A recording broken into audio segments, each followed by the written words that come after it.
झुंझुनू जिले के क्षेत्र से 765 केवी की लाइन जा रही है, जो बीकानेर से नीमराना के लिए 2 लाइनें जा रही हैं। एक लाइन पावर ग्रिड के द्वारा तैयार की जा रही है, जो मेरे अलसीसर से, चूरू से, मंडरेला से और पिलानी क्षेत्र से जा रही है, और दूसरी तरफ टाटा पावर के द्वारा तैयार की जा रही लाइन जो नवलगढ़, खेतड़ी, गुड़ा से होकर जा रही है।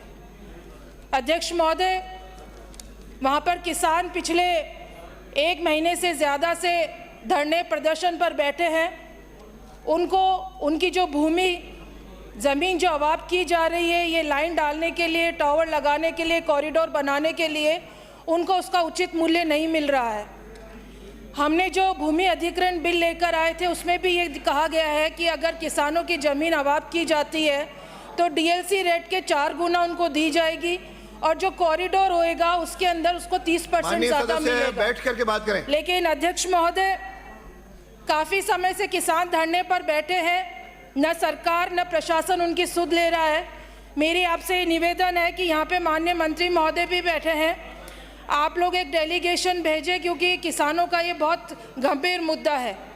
और लाइन भी ज़रूरी है, लेकिन जो किसानों के जो ज़मीन अवाप्त हो रही है उसका मुआवजा उनको नहीं मिल रहा है। जो कंपनी है उनको मुआवजा दे रही है डीएलसी रेट का दुगना, और जो कॉरिडोर है उसमें डीएलसी रेट का केवल 30% दे रही है, जो ना के बराबर है।